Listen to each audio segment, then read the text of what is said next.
आज हम देखेंगे स्ट्रेट लाइन का general equation of line. General equation of line, ये 10.3 के पहले का पार्ट है। 10.3 को सॉल्व करने से पहले हमें कुछ चीजें पता होनी चाहिए। उन चीजों में एक चीज है general equation of line. Line का जो जनरल इक्वेशन होता है वो होता है ax plus b y plus c equal to 0। इस फॉर्म में होता है, यानी लीनियर इक्वेशन आप जो पढ़ रहे थे 10th में वगैरह, वो किसका इक्वेशन था? वो हालांकि लाइन का इक्वेशन था। वो किसका इक्वेशन था? लाइन का। हम ग्राफ बनाते थे, दो लाइंस बनाते थे, वो इंटरसेक्ट होती थी, इस प्रकार से इक्वेशन था। वो स्टैंडर्ड इक्वेशन लीनियर इक्वेशन का ax plus b y plus c, ये क्या है? जनरल इक्वेशन है लाइन का। अब इसका स्लोप इंटरसेप्ट फॉर्म देखेंगे हम। स्लोप इंटरसेप्ट फॉर्म, हमें पता है लाइन का जो इक्वेशन होता है y इंटरसेप्ट के लिए y is equal to mx plus c, इस प्रकार से होता है। अगर मैं इसे ax plus b y plus c equal to 0, इस इक्वेशन को इस फॉर्म में लिख सकता हूं, y is equal to mx plus c लिख सकता हूं। किस प्रकार से? देखिए, b y as it is रखना है हमें। बी वाई को जो ax प्लस सी है उस साइड में चला जाएगा। ax पॉजिटिव है तो इस साइड में आकर नेगेटिव हो जाएगा। c इस साइड में पॉजिटिव है तो साइड चेंज होने के बाद c भी हो जाएगा नेगेटिव। अब यहाँ पर b y equal to minus ax minus c आ रहा है। अगर मैं b से इसे डिवाइड करता हूँ तो ये किस प्रकार से बन जाएगा? अगर मैं इसे b से डिवाइड करूंगा तो ये वो बन जाएगा minus a upon b x minus c upon b. तो देखिए इसी फॉर्म में आ गया वो, y is equal to mx plus c के फॉर्म में आ गया है इक्वेशन हमारा। तो चलिए यहाँ पर स्लोप यानी m क्या है? यहाँ पर m है हमारा ये माइनस a अपॉन बी, और c क्या है? स्मॉल वाला c है, ये कैपिटल C अपॉन b, ये वाला कैपिटल C है, ये स्मॉल c है। तो हमारा m यानी हमारा स्लोप होता है, हमारा स्लोप है माइनस a अपॉन b। ये क्या है? हमारा स्लोप है। उसी प्रकार से हमारा y इंटरसेप्ट यानी स्मॉल c, वो है माइनस कैपिटल वाला C अपॉन b। अगर x इंटरसेप्ट हमें चाहिए, हमें क्या चाहिए? x इंटरसेप्ट, तो b की वैल्यू क्या होगी? यहाँ पर 0 होगी। When b is equal to 0, क्या बनेगा? ये equation ax plus c equal to 0। x intercept के लिए b की वैल्यू 0 होगी क्योंकि y क्या होगा? 0 होगा, इसलिए ये टर्म नहीं होगी इसमें। तो देखिए x is equal to x intercept क्या आएगा मेरा? Minus c upon a. मेरा x इंटरसेप्ट क्या होगा? माइनस सी अपॉन ए, और y intercept minus c upon B, और मेरा स्लोप होगा माइनस ए अपॉन बी। तो इस प्रकार से ये आपका स्लोप y इंटरसेप्ट और x इंटरसेप्ट है। अब हम इंटरसेप्ट के फॉर्म में जो इक्वेशन होगा लाइन का वो जानेंगे।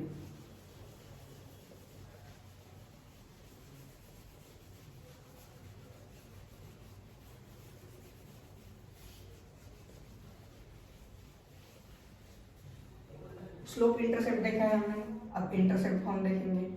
इंटरसेप्ट फॉर्म हमें पता है इंटरसेप्ट फॉर्म किस प्रकार से होता है?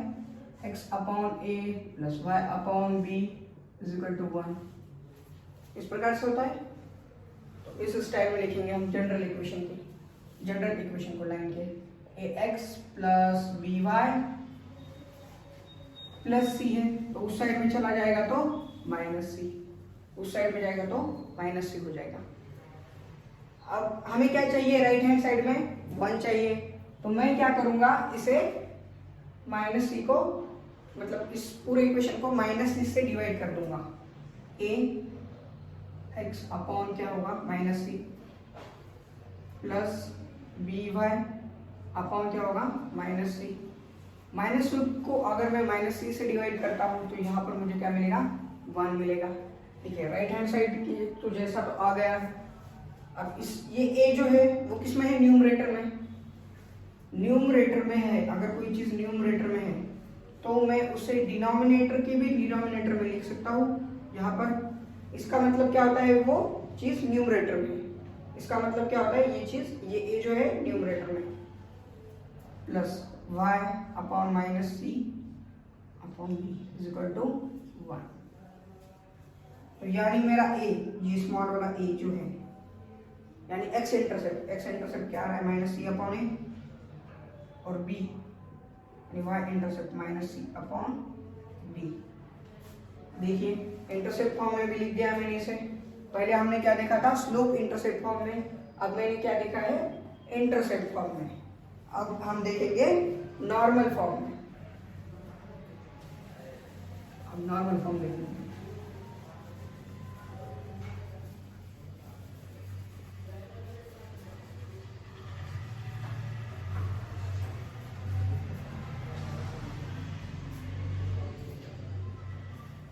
नॉर्मल फॉर्म क्या होता है हमारा, नॉर्मल फॉर्म होता है x cos omega plus y sin omega equal to p। p यानी क्या है, लेंथ है उसकी ओरिजिन से। ये देखिए ये लाइन है, ये x और y कोऑर्डिनेट एक्सिस है। ये जो नॉर्मल है इसकी लेंथ यानी क्या है, p है। तो x cos omega plus y sin omega equal to p. और ये ओमेगा क्या है, ये है एंगल। ओमेगा क्या है, एंगल है। तो देखिए हमारा जनरल फॉर्म होता है लाइन की इक्वेशन का, ए x plus b Y.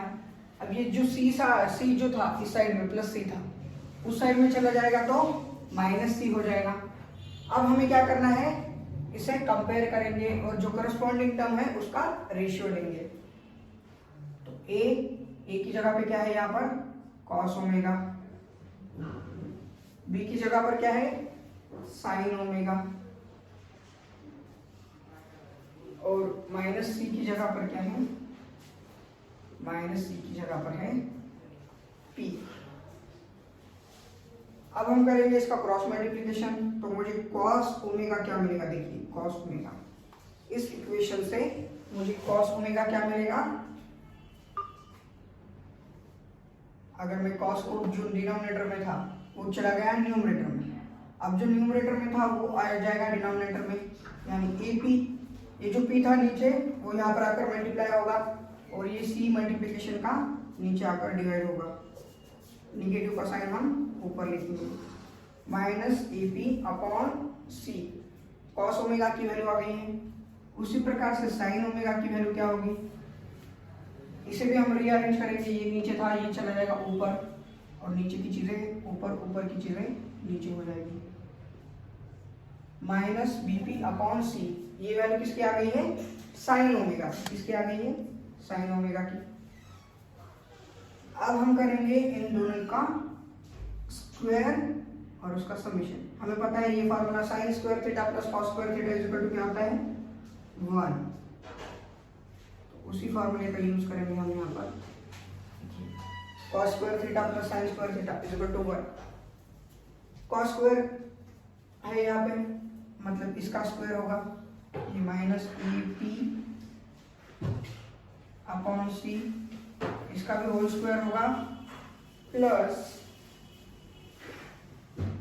Minus b p upon c, इसका भी होल स्क्वायर होगा। इसकी वैल्यू क्या मिलेगी मुझे, 1 मिलेगी। इसकी वैल्यू क्या मिलेगी, 1। हमें यहाँ पर p की वैल्यू निकालनी है, p की नॉर्मल की, और cos ओमेगा और sin ओमेगा निकालना।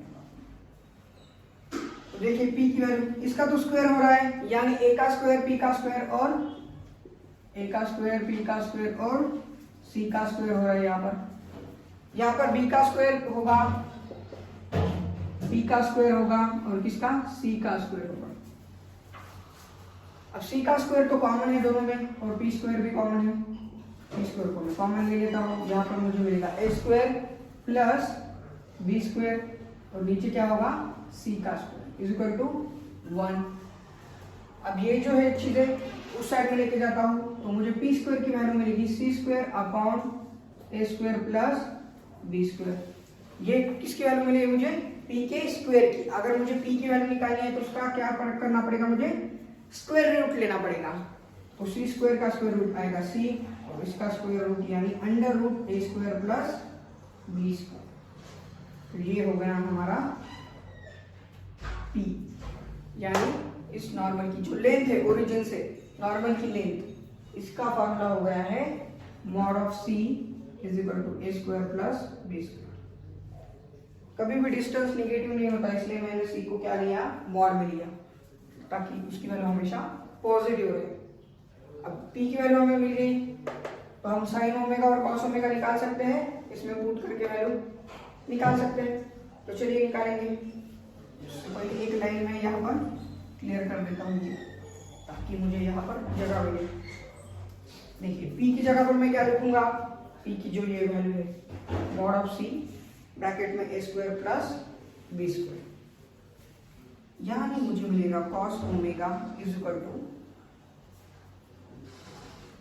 देखिए सी है यहाँ पर नीचे सी है, सी कट जाएगा तो मुझे कॉस ओमेगा मिलेगा माइनस ए, क्या मिल रहा है? Minus A upon under root a square plus b square. देखिए यहाँ पर नीचे सी है, ये सी और ये सी कैंसिल हो जाएगा, फिर क्या बचेगा? माइनस ए बच रहा है और अंडर रूट में a square plus b square. उसी प्रकार से साइन ओमेगा क्या होगा मेरा? Sine omega minus b upon under root a square plus b square. ये होगी मेरी साइन ओमेगा की वैल्यू।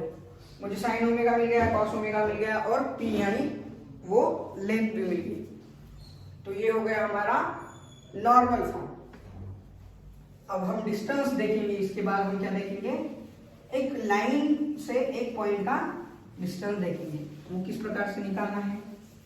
एक्चुअली आपको वो थ्योरम तो पूछेंगे नहीं, सिर्फ आपको उस फॉर्मूले को मतलब यूज करके आपको अगला जो एक्सरसाइज है 10.3 उसे सॉल्व करना है। तो आपको वो फॉर्मूले अगले एक्सरसाइज में काम में आएंगे।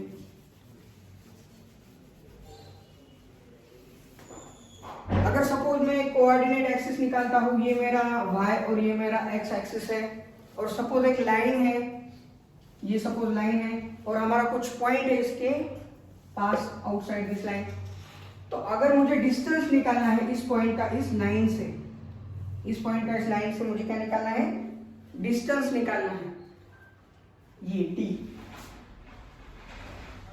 तो उसके लिए एक फॉर्मूला है। अब वो फॉर्मूला किस प्रकार से आया है देखिएगा। अगर मैं इसे जोड़ देता हूं, अगर मैं क्या करता हूं, इसे जोड़ देता हूं इस लाइन को, ये लाइन के दो वर्टाइसेस होंगे और ये पॉइंट यानी ये थर्ड वाला वर्टाइसेस, अगर मैं इसे इस प्रकार से जोड़ देता हूं तो ये बन जाएगा ट्रायंगल। सपोज कोई पॉइंट है, उसका नाम है ए,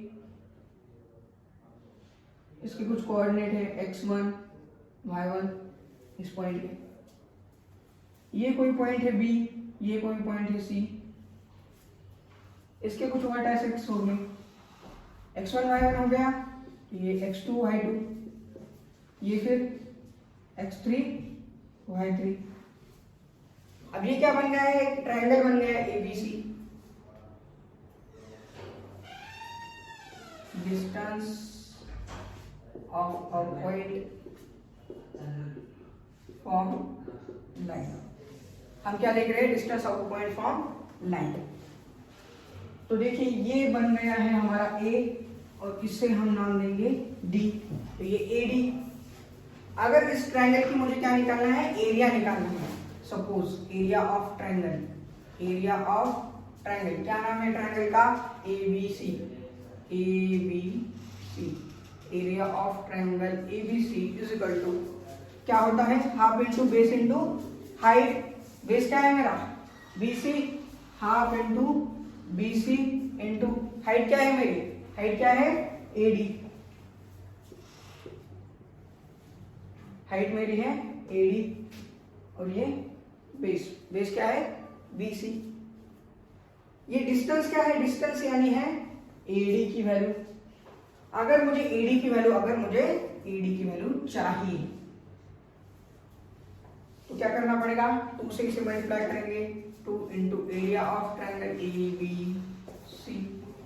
देखिए AD को रखना है, बाकी सारी चीजें इस साइड में लानी है। 2 into area of triangle ABC upon में क्या चाहिए मुझे BC, अपॉन में क्या चाहिए मुझे BC। एरिया ऑफ ट्रायंगल निकालने के लिए हमारे पास फॉर्मूला है फॉर्मूला है।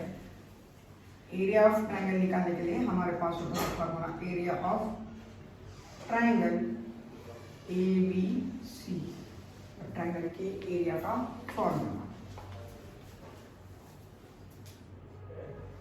x1 ब्रैकेट में होता है y2 minus y3 plus x2, फिर ब्रैकेट में होता है y3 माइनस y1, फिर x3 के बाद y1 माइनस y2, ये होता है हमारा एरिया ऑफ ट्रायंगल के लिए फॉर्मूला। अब यहां पर देखिए ये जो B कोऑर्डिनेट होगा,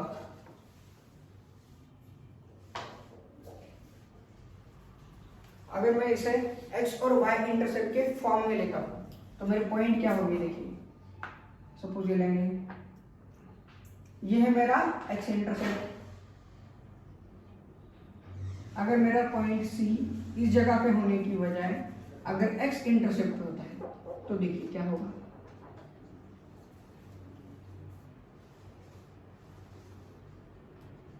पॉइंट C मेरा यहां पर है। इसके कोऑर्डिनेट क्या होंगे, a,0, a,0। इसके कोऑर्डिनेट क्या होंगे, अगर ये B जो है यहां पर होने की बजाय ये अगर यहां पर होता है, B अगर मेरा B कहां पर है, y इंटरसेप्ट है, y इंटरसेप्ट। अभी ट्रायंगल इस प्रकार से बन गए हैं, ये लाइन, वो पॉइंट, उसका डिस्टेंस, ये x इंटरसेप्ट और ये y इंटरसेप्ट। y इंटरसेप्ट क्या होगा, 0,b। हमने x इंटरसेप्ट और y इंटरसेप्ट की वैल्यू पिछले सेशन में देखी थी। x इंटरसेप्ट क्या होता है मेरा -c अपॉन a, क्या होता है -c अपॉन a होता है मेरा x इंटरसेप्ट, और मेरा b क्या होगा -c अपॉन b। अगर ये पता नहीं है आपको तो ये इस प्रकार से जनरल इक्वेशन लिख लीजिए, ax plus by plus c, उस साइड में जाएगा तो -c हो जाएगा। देखिए y इंटरसेप्ट निकालने के लिए x 0 होगा तो -c upon b, x intercept निकालने के लिए ये 0 होगा तो ये क्या हो जाएगा -c upon a, -c upon a और -c अपॉन b। तो चलिए हमें c सब पॉइंट मिले, x1 y1 मिल गया, x2 y2 भी मिलेगा, ये होगा x2, ये y2 और ये होगा x3 और y3।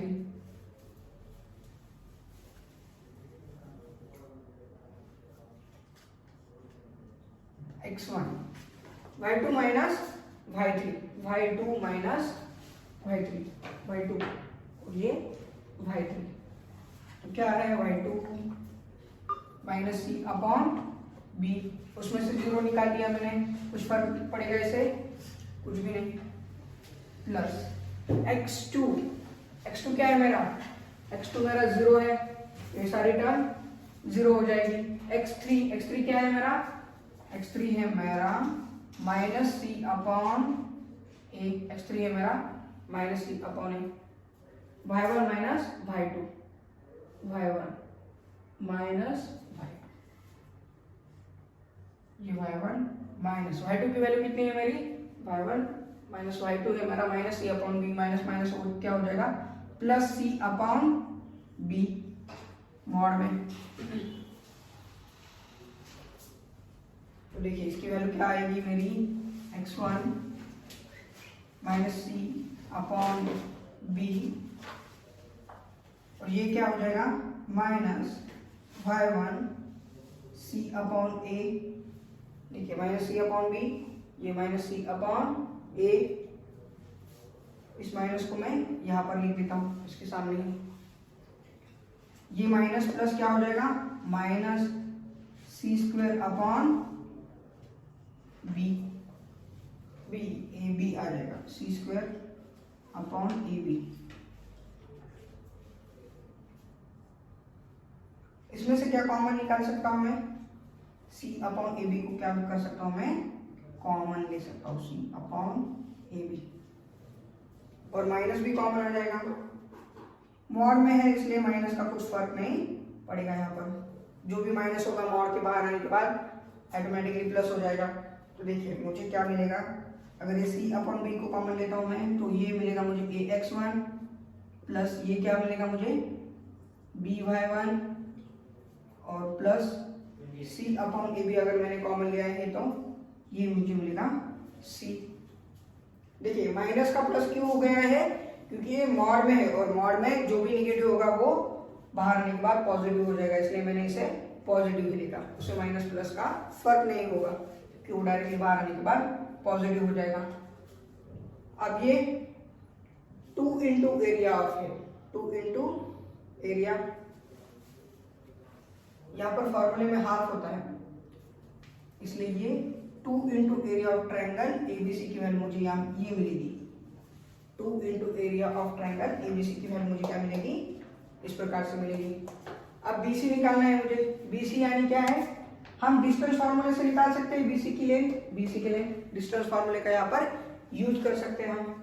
अगर डिस्टेंस फार्मूले का मैं यूज करूंगा तो बीसी की मेरी लेंथ होगी इस प्रकार से होगी माइनस सी अपॉन बी उसका whole square plus minus c upon ए उसका होल स्क्वायर,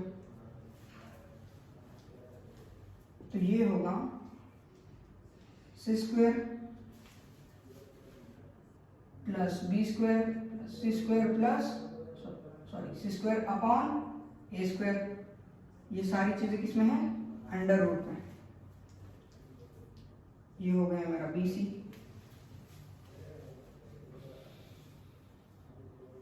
तो ये क्या आ जाएगा a square c square plus b square c square is equal to a square into b square. मैंने क्या किया है यहाँ पर क्रॉस मल्टीप्लिकेशन किया है और ये सारी चीजें अंडर रूट में है, ये किसमें है अंडर रूट में, तो ये सी का स्क्वायर है, ये अंडर रूट से बाहर आ जाएगा तो ये क्या हो जाएगा डायरेक्टली सी हो जाएगा क्योंकि कॉमन भी है वो।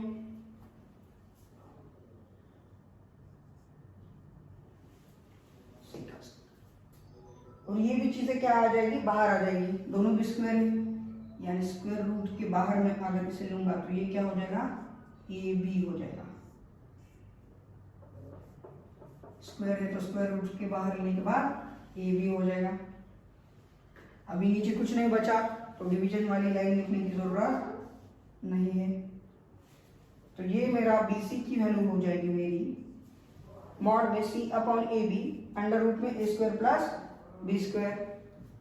अब यहाँ पर पुट कर दो दोनों वैल्यू, तो ये सी अपॉन ए बी क्या हो जाएगा कैंसिल हो जाएगा और मुझे डिस्टेंस फार्मूला डी यानी एडी मुझे मिलेगा mod of a x one plus b y one plus c upon under root में a square plus b square, ये होगा मेरा डिस्टेंस फार्मूला।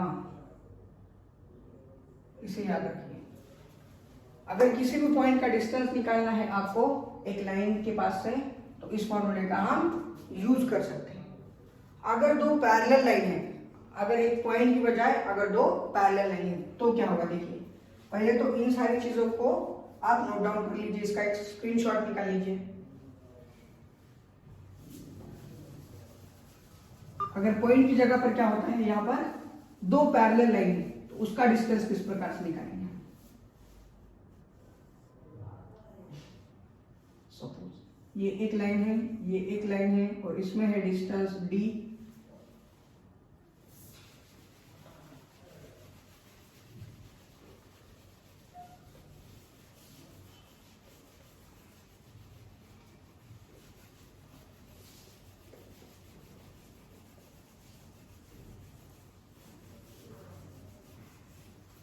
अगर दो लाइन पैरेलल है तो उनका ax प्लस by प्लस सी, सिर्फ ये जो कांस्टेंट होता है वो चेंज होता है, ये दोनों टर्म क्या होते हैं, इक्वल होते हैं।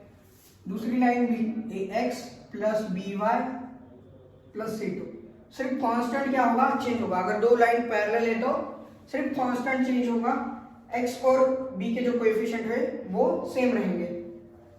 तो इसके लिए फार्मूला होता है डिस्टेंस का c1 minus c2 mod b, क्योंकि कभी भी डिस्टेंस निगेटिव नहीं होता, under root a square plus b square. ये किस लिए फॉर्मूला होता है, अगर दो पैरेलल लाइन दिए हुए हैं हमें और उसका डिस्टेंस निकालना है तो ये वाला फॉर्मूला। और पिछला वाला फॉर्मूला क्या है, किस लिए था, अगर कोई पॉइंट है आउटसाइड दी लाइन और उसका अगर हमें डिस्टेंस निकालना है उस लाइन के पास से तो वो उसके लिए फॉर्मूला था, अगर कोई पॉइंट के लिए। इससे पहले जो आपने नोट डाउन किया है, तो चलिए इसे नोट डाउन कर लीजिए। तो अब हम स्टार्ट करेंगे एक्सरसाइज 10.3। तो ये है मेरा क्वेश्चन नंबर 1 एक्सरसाइज 10.3 का। तो हमें इस क्वेश्चन में पहले तो हमें स्लोप इंटरसेप्ट फॉर्म में उस इक्वेशन को कन्वर्ट करना है। हमें general equation of the line दिया हुआ है और हमें इस इक्वेशन को पहले तो स्लोप इंटरसेप्ट फॉर्म में कन्वर्ट करना है, यानी y is equal to mx plus c, इस फॉर्म में हमें इस इक्वेशन को कन्वर्ट करना है। और फिर हमें मिलेगा स्लोप m यानी यहाँ पर a स्लोप की वैल्यू, और c यानी मुझे क्या मिलेगा, y इंटरसेप्ट मिलेगा। तो ये इक्वेशन किस प्रकार से होगा, देखिए 7y इक्वल टू, यहाँ पर तो 0 है, ये x जो है इस साइड में चला जाएगा, इज इक्वल टू के इस साइड में आएगा तो माइनस x होगा। अब यहाँ पर क्या है, 7 है, लेकिन मुझे क्या चाहिए, सिर्फ y चाहिए, मुझे ये 7y नहीं चाहिए, मुझे क्या चाहिए, सिर्फ y चाहिए। तो यहाँ पर y का जो भी कोएफिशिएंट होगा उससे हमें क्या करना पड़ेगा, दोनों साइड को डिवाइड करना पड़ेगा। तो ये y इक्वल टू क्या मिलेगा मुझे, माइनस x अपॉन 7, यानी ये हो जाएगा -1/7। और x जो है वो क्या है, वेरिएबल है, इसलिए मैं इसे साइड में लिखता हूँ। तो मेरा स्लोप होगा यहाँ पर -1/c। देखिए y equal to mx plus c, ये जो इक्वेशन है स्लोप इंटरसेप्ट फॉर्म का, इससे हम इस इक्वेशन को क्या करेंगे, कंपेयर करेंगे। तो मुझे m की वैल्यू यानी मुझे स्लोप मिलेगा -1/7। इस लाइन का स्लोप क्या होगा, -1/7। x के बाद यहाँ पर कोई भी कांस्टेंट नहीं है, यानी c मेरा y इंटरसेप्ट c कितना है, यहाँ पर 0 है। y इंटरसेप्ट c क्या है, यहाँ पर मुझे 0 मिलेगा। फिर इस इक्वेशन को सॉल्व करेंगे अब हम, तो 3y इक्वल टू, ये -5 उस साइड में चला जाएगा तो +5 हो जाएगा, और ये 6x इस साइड में जाएगा तो निगेटिव हो जाएगा। क्या हो जाएगा, निगेटिव। लेकिन यहाँ पर 3y है और हमें चाहिए सिर्फ y, तो मैं 3 से क्या करता हूँ, इसको दोनों साइड को डिवाइड कर देता हूँ। तो मुझे स्लोप मिलेगा -6/3, यानी कितना मिलेगा मुझे स्लोप मिलेगा 3 2 6, यानी -2 मेरा क्या होगा, स्लोप होगा। और मेरा y इंटरसेप्ट होगा 5/3, ये होगा मेरा y इंटरसेप्ट, और हमें वही निकालना था। यहाँ पर है y इक्वल टू 0। अब मुझे इस फॉर्म में निकालना है तो लिखना है इसे, तो 0x लिख सकता हूँ मैं यहाँ पर, और c की वैल्यू मुझे नहीं पता है इसलिए 0 लिख देता हूँ मैं इसे, कोई फर्क नहीं पड़ेगा। तो हमारा स्लोप भी क्या होगा यहाँ पर 0, और y इंटरसेप्ट भी क्या होगा 0। तो इस प्रकार से आपको ये स्लोप इंटरसेप्ट फॉर्म में लिखना है और स्लोप की और y इंटरसेप्ट की वैल्यू निकालनी है। तो चलिए नोट डाउन कर लीजिए इस सारी चीजों को।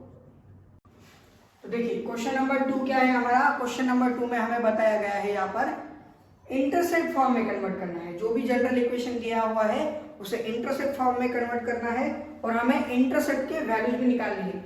यानी हमें a की वैल्यू पता होनी चाहिए, a होता है हमारा x इंटरसेप्ट और b होता है हमारा y इंटरसेप्ट। तो x और y इंटरसेप्ट की वैल्यू भी चाहिए हमें, और उस इक्वेशन मतलब जनरल इक्वेशन को इंटरसेप्ट फॉर्म में भी हमें कन्वर्ट करना है। तो चलिए मेरा जनरल इक्वेशन है यहाँ पर 3x plus 2y minus 12 equal to 0। तो मैं 3x प्लस 2y को इसी साइड में रखता हूँ, 3x प्लस 2y को इसी साइड में रखता हूँ, और ये जो -12 होगा वो उस साइड में चला जाएगा तो प्लस हो जाएगा। मेरा जो इंटरसेप्ट फॉर्म का इक्वेशन होता है लाइन का, वो होता है x upon a plus y upon b equal to 1। इस प्रकार से मेरा इक्वेशन होता है इंटरसेप्ट फॉर्म में लाइन का। अब देखिए मुझे चाहिए राइट हैंड साइड में 1, तो मैं इस इक्वेशन को क्या करता हूं, 12 से क्या कर देता हूं, डिवाइड कर देता हूं।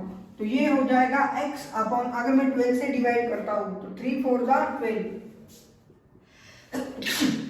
क्या होगा ये x अपॉन 4 होगा। उसी प्रकार से ये क्या होगा, y अपॉन 6 होगा, y अपॉन 6 होगा। 12 से डिवाइड किया है ना मैंने, 2 1 2 2 6 12, और अगर मैं इसे 12 से डिवाइड करता हूँ 12 को, तो ये हो जाएगा 1। तो x upon 4 plus y upon 6 is equal to 1। ये बन गया मेरा स्लोप, मतलब इंटरसेप्ट फॉर्म में, स्लोप इंटरसेप्ट नहीं, यहाँ सिर्फ इंटरसेप्ट फॉर्म है। तो मेरा a क्या है, कंपेयर कीजिए, a है मेरा 4 और मेरा b है 6, a है मेरा 4 और b है मेरा 6, यानी मेरा यहाँ पर x इंटरसेप्ट है 4 और y इंटरसेप्ट है 6। उसी प्रकार से इसे भी सॉल्व करेंगे हम। देखिए 4x minus 3y equal to 6। अब यहाँ पर इसे किससे डिवाइड करना पड़ेगा, 6 से डिवाइड करना पड़ेगा मुझे। तो ये हो जाएगा, ये देखिए 6 6 6 6 1 जा 6, इसकी वैल्यू तो 1 आ जाएगी। ये क्या होगा, 2x upon 3 minus y upon 3 2 जा 6। देखिए 2/3 हो जाएगा ये, 2 से डिवाइड करने के बाद, 3 1 जा 3 3 2 जा 6 इज इक्वल टू 1। ये जो 2 है न्यूमरेटर में, मैं इसे इस प्रकार से भी लिख सकता हूँ। डिनोमिनेटर का भी, डिनोमिनेटर जो होता है वो क्या होता है, न्यूमरेटर होता है, इसलिए मैं इसे 3/2 लिख सकता हूँ। अगर मैं इसे कंपेयर करूंगा तो मेरी a की वैल्यू होगी 3/2 और मेरी b की वैल्यू होगी 2, यानी मेरा y इंटरसेप्ट आ रहा है 2 और मेरा x इंटरसेप्ट क्या आ रहा है 3/2। इसे भी हम सॉल्व कर सकते हैं उसी प्रकार से।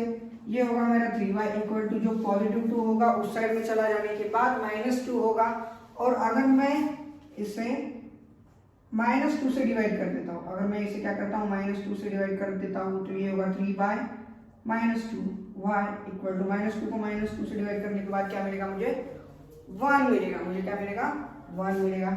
ये जो 3/-2 है, अगर मैं इसे नीचे लिख देता हूँ डिनोमिनेटर में, 3/-2 था तो 2/3 होगा और निगेटिव में रहेगा। 3/2 का क्या हो जाएगा, 2/3 होगा, क्या होगा 2/3 और निगेटिव में। यहाँ पर x इंटरसेप्ट है ही नहीं, यहाँ पर सिर्फ y यानी b, y इंटरसेप्ट है मेरा, क्या है -2/3, और मेरा a क्या है यहाँ पर 0 है, इसलिए x की टर्म मुझे नहीं मिली है। तो चलिए क्वेश्चन नंबर 2 को नोट डाउन कर लीजिए। तो अब हम देखेंगे हमारा क्वेश्चन नंबर 3। क्वेश्चन नंबर 3 में हमें क्या पूछा है, हमें पूछा है यहाँ पर हमें जो इक्वेशन दिया हुआ है उसे तो पहले हमें नॉर्मल फॉर्म में कन्वर्ट करना है, और फिर बाद में हमें निकालना है perpendicular distance from the origin, यानी हमें क्या निकालना है, p निकालना है। क्या निकालना है, p, perpendicular distance from the origin. अगर ये x और y कोऑर्डिनेट एक्सिस होगा और ये perpendicular distance from the origin, और यहाँ पर इसकी लेंथ होती है p, तो a p की वैल्यू हमें निकालना है, यानी ये नॉर्मल की वैल्यू निकालनी है। फिर क्या निकालना है, ओमेगा, यानी angle between positive axis and normal, ये ओमेगा हमें यहाँ पर निकालना है। तो normal form of equation of line होता है हमारा x cos omega plus y sin omega equal to p। ये होता है हमारा normal equation, normal form of equation. इसे हम नॉर्मल कहते हैं, इसलिए इस इक्वेशन को क्या कहते हैं, हम नॉर्मल फॉर्म कहते हैं। तो चलिए पहले तो हम निकालेंगे a² plus b²। Question number 1 का सॉल्यूशन देखेंगे हम पहले। a² प्लस b² निकालेंगे। इसकी वैल्यू क्या होगी, a यानी x का कोएफिशिएंट, b यानी y का कोएफिशिएंट। a यानी x का कोएफिशिएंट और b यानी क्या होता है, y का कोएफिशिएंट। देखिए general form of equation of line क्या होता है, ax plus by plus c equal to 0। तो a क्या हो गया, x का कोएफिशिएंट, b क्या हो गया, y का कोएफिशिएंट, और ये होता है हमारा नॉर्मल फॉर्म में जो फार्मूला है उसका जो डिनोमिनेटर था ना, हमने देखा था। देखिए अगर p होता है मेरा, मुझे p निकालना है तो क्या होगा, c/√a² प्लस b²। अगर मुझे p निकालना है, उसी प्रकार से कॉस ओमेगा और साइन ओमेगा का भी फार्मूला हमने देखा है। तो ए square plus b square, a यानी होता है ए की वैल्यू यानी एक्स का कोएफिशिएंट, एक्स का कोएफिशिएंट है यहाँ पर 1 यानी 1 का स्क्वायर, और बी यानी होता है वाई का कोएफिशिएंट, वाई का कोएफिशिएंट क्या है यहाँ पर -√3 और उसका भी स्क्वायर इज इक्वल टू क्या होगा 1 का स्क्वायर 1 होता है और जो √3 है उसका स्क्वायर भी क्या होता है √3 का, यानी स्क्वायर रूट और स्क्वायर कैंसिल हो जाएगा, 3 आ जाएगा, 1 + 3 यानी आ जाएगा मुझे यहाँ पर मिल जाएगा मुझे 4, 1 + 3 यानी मुझे क्या मिलेगा 4, और 4 का स्क्वायर रूट होता है 2, 4 का स्क्वायर रूट क्या होता है 2 होता है। तो इस जो इक्वेशन है इसे पहले तो नॉर्मल फॉर्म के स्टैंडर्ड में लिखेंगे, यानी इससे x -√3y को जो कांस्टेंट था हमारा c वो उस साइड में चला जाएगा, तो ये क्या हो जाएगा -8 हो जाएगा, क्या हो जाएगा -8, यानी इस फॉर्म में आ गया है ये। देखिए p इस साइड में होता है इसलिए -8 को हम क्या कर रहे हैं उस साइड में लेकर जा रहे हैं, जो भी कांस्टेंट है हमारा उस साइड में लेकर जा रहे हैं। अब इस 2 को क्या करना है मुझे सारे इसमें से सारे इक्वेशन को 2 से क्या करना है मुझे डिवाइड करना है, तो इसको डिवाइड करेंगे तो ये 1/2 होगा x, इसको डिवाइड करेंगे 2 से तो ये √3/2 होगा y, और इसको डिवाइड करेंगे तो ये -8/2 होगा। इसे अगर मैं नेगेटिव से मल्टीप्लाई कर दूंगा तो ये हो जाएगा नेगेटिव, ये हो जाएगा पॉजिटिव और ये भी हो जाएगा पॉजिटिव, तो 8/2 यानी क्या होगा 4, 8/2 यानी क्या होगा 4 होगा। तो देखिए ये -1/2 क्या है मेरा cos ओमेगा है, -1/2 क्या है मेरा, कंपेयर करेंगे हम cos ओमेगा यानी -1/2, मेरा sin ओमेगा क्या है √3/2, sin ओमेगा क्या है √3/2।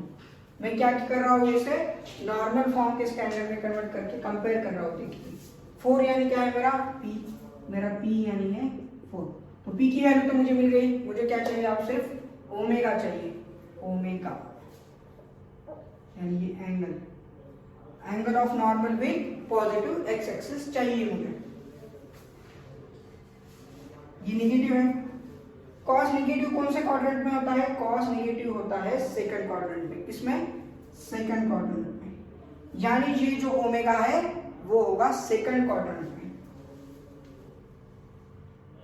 देखिए सेकंड क्वाड्रेंट में साइन पॉजिटिव होता है और कॉस नेगेटिव होता है, और सेकंड क्वाड्रेंट को मैं इस प्रकार से लिख सकता हूं माइनस ये 1/2 किसकी वैल्यू है, 1/2 किसकी वैल्यू होती है sin 60 की √3/2 और cos 60 की भी 1/2 cos 60 यानी ओमेगा cos 60 की वैल्यू होगी मेरी 1/2,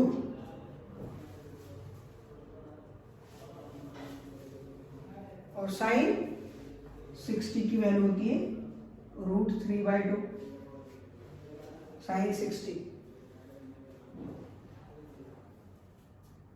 तो देखिए ये नेगेटिव है यानी सेकंड क्वाड्रेंट में है, यानी सेकंड क्वाड्रेंट में इसे मैं इस प्रकार से लिख सकता हूँ cos 180 - 60, सेकंड क्वाड्रेंट में है यानी 180 - 60 करना पड़ेगा मुझे।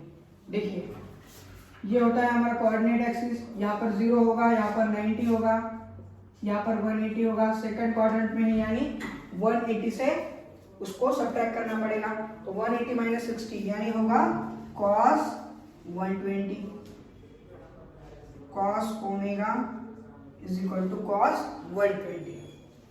60 सेकंड क्वाड्रेंट में साइन पॉजिटिव होता है, यानी ये भी हो जाएगा इज इक्वल टू साइन 180 - 60 कितना होगा 120, साइन 120 के बराबर।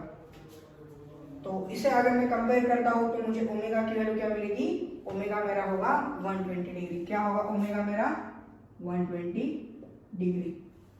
तो चलिए इसे नोट डाउन कर लीजिए। तो सेकंड वाला इक्वेशन देखिए y - 2 = 0, y - 2 = 0। अब ये जो -2 होगा उस साइड में जाने के बाद +2 हो जाएगा, उस साइड में जाने के बाद +2 हो जाएगा। अब a² + b² निकालेंगे, a x की टर्म तो है ही नहीं यानी 0 का स्क्वायर, प्लस इसका कोएफिशिएंट कुछ भी नहीं यानी 1 होता है, और 1 का स्क्वायर यानी 1, मुझे क्या मिल रहा है यहाँ पर 1 मिलेगा। 1 से अगर मैं इसे डिवाइड करूंगा तो ये y ही रहेगा, और ये सिर्फ 2 ही रहेगा। 1 से डिवाइड करने के बाद एज इट इज होगा। मेरा x की टर्म यहाँ पर नहीं है, यानी यहाँ पर क्या है 0x है, यहाँ पर कुछ भी नहीं है यानी 0x है। और देखिए यहाँ पर होता है cos ओमेगा, क्या होता है cos ओमेगा। cos ओमेगा मुझे क्या मिल रहा है 0 मिल रहा है। sin ओमेगा मुझे क्या मिल रहेगा, क्या मिल रहा है sin ओमेगा मुझे मिल रहा है 1। और मेरा p क्या है, मेरा p है 2, यानी नॉर्मल की लेंथ है मेरी 2। cos ओमेगा 0 और sin ओमेगा 1। 90 की वैल्यू होती है, sin 90 की वैल्यू होती है 1 और cos 90 की वैल्यू होती है 0। cos 90 की वैल्यू 0, यानी मेरा ओमेगा क्या है, मेरा ओमेगा है 90 डिग्री। ओमेगा क्या है 90 डिग्री और मेरा p यानी लेंथ है मेरी 2। तो क्वेश्चन नंबर 3 देखेंगे हम। बहुत ही आसान सा सवाल था ये।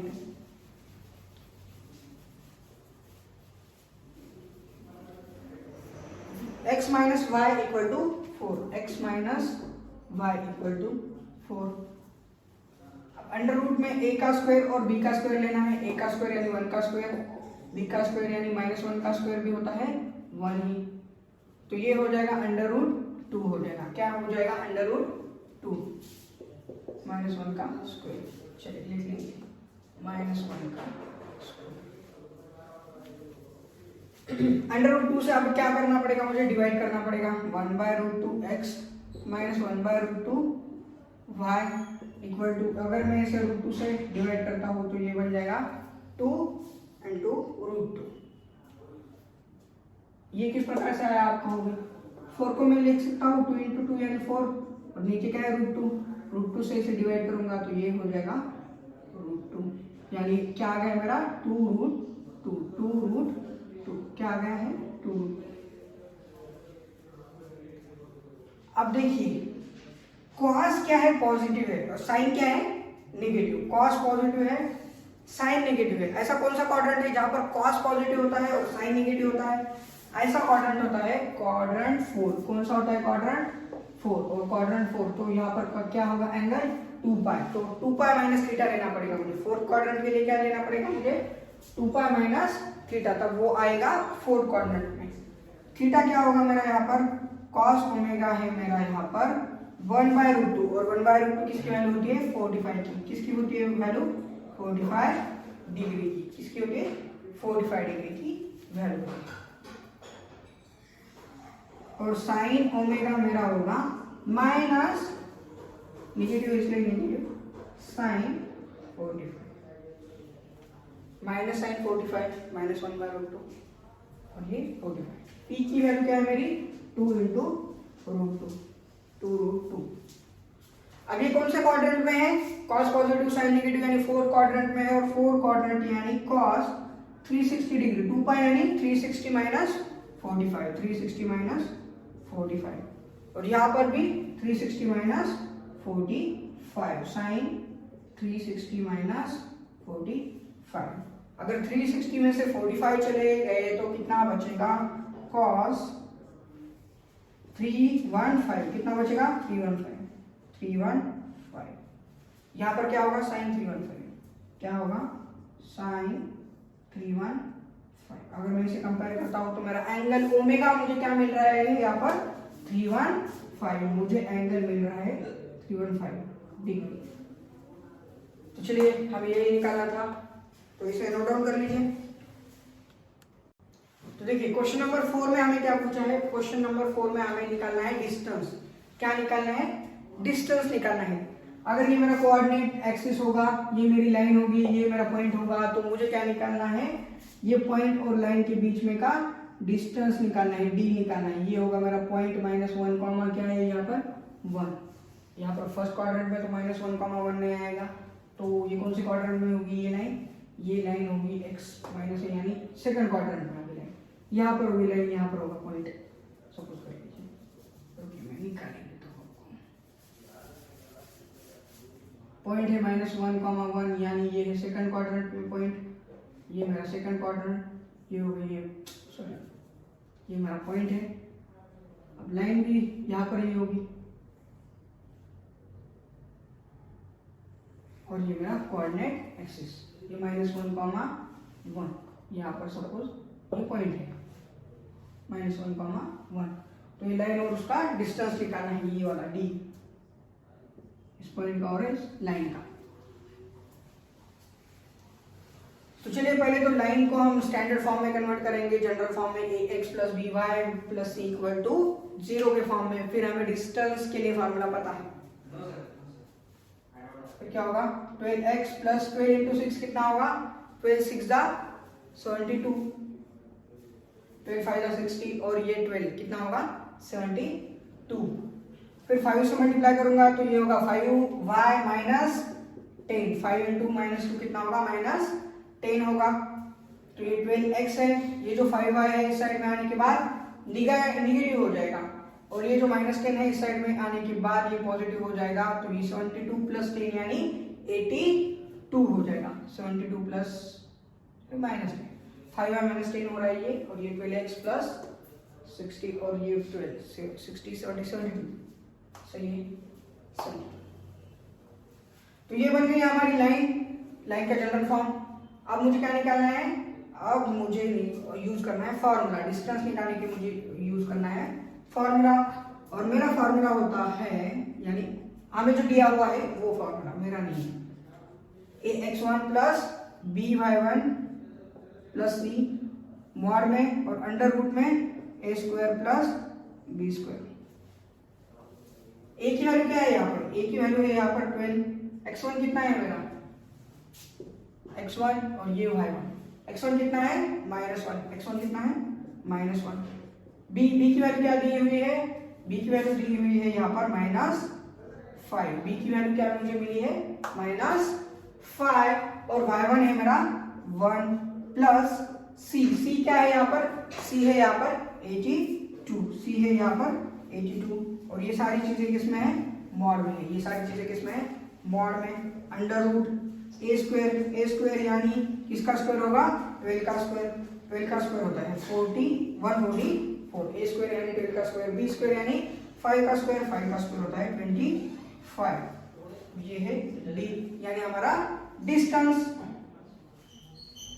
तो ये होगा -12 और ये -5, -12 और -5 कितना होगा, -12 और -5 होता है -17, -12 और -5 कितना होगा -17 होगा, -17 + 82, और नीचे कितना आएगा 140 + 25 यानी ये होगा 169 का स्क्वायर रूट होता है 13, और ये 82 में से 17 चला गया, 82 में से कितना चला गया 17 चला गया, तो कितना मिलेगा मुझे 65 और 15 होगा, 65 और 15 होगा 80, और ये 2 यानी बराबर 82 में से 17 चले गए, यानी मुझे मिलेंगे 80 यानी 65,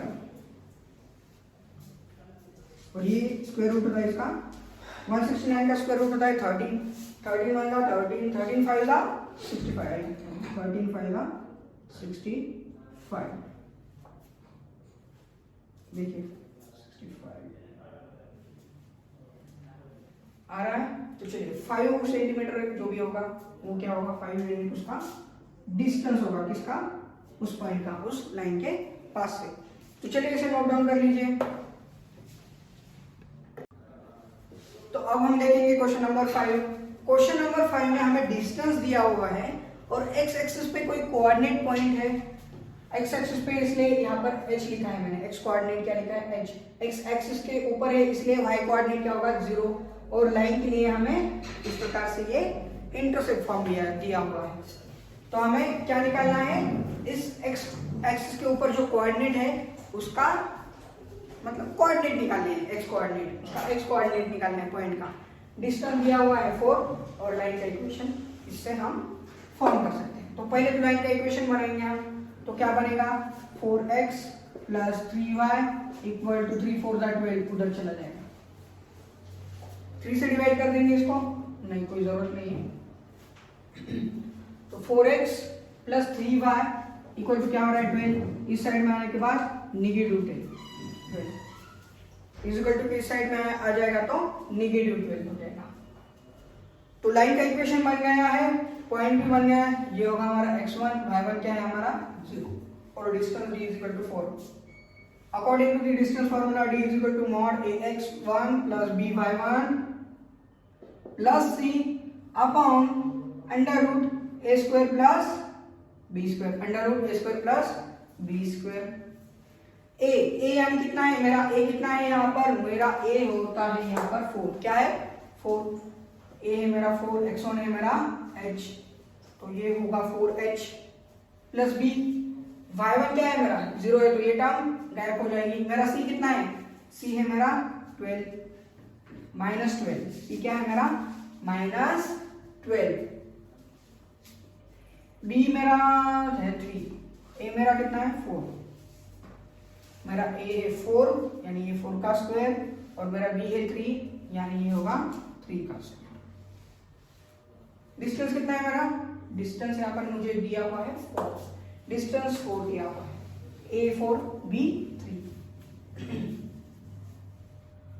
तो देखिए 4 का स्क्वायर होता है 16, 16 प्लस 9 25, 25 का स्क्वायर रूट 5 यानी ये हो जाएगा 20, कितना हो जाएगा 20, 5 इंटू 4 20 और ये है 4h माइनस 12। अब ये मॉड में है यानी या तो निगेटिव होगा इसका, ये क्या होगा, एक तो निगेटिव होगा या तो पॉजिटिव होगा। इसे निगेटिव पॉजिटिव लेने की बजाय मैं इसे ले लेता हूँ निगेटिव पॉजिटिव। मॉड में है ना तो एक तो पॉजिटिव होगा या तो निगेटिव होगा, दोनों में से कोई भी। तो एक बार लेंगे हम पॉजिटिव वाला और एक बार लेंगे हम निगेटिव वाला। तो मेरा h क्या होगा, h होगा मेरा 12, 20 प्लस 12 अपॉन 4, 20 प्लस 12 अपॉन 4 और यहाँ पर माइनस 20 प्लस 12 अपॉन 4। यहाँ पर h की वैल्यू या तो मुझे मिलेगी 20 प्लस 12 यानी 32 अपॉन 4 यानी 8 मिलेगी, h की वैल्यू या तो 8 मिलेगी या तो ये माइनस 8 अपॉन 4 यानी माइनस 2 मिलेगी। तो मेरे कोऑर्डिनेट हो गए h के, उस वो पॉइंट होगा या तो 8,0 या तो -2,0, इसमें से कोई एक पॉइंट होगा वो x कोऑर्डिनेट। तो चलिए यहाँ पर हम इस वीडियो को खत्म करते हैं। अगला जो वीडियो है यानी 10.2 का पार्ट 2, उसमें हम बाकी के एक्सरसाइज के क्वेश्चन सॉल्व करेंगे। तो चलिए इसे नोट डाउन कर लीजिए।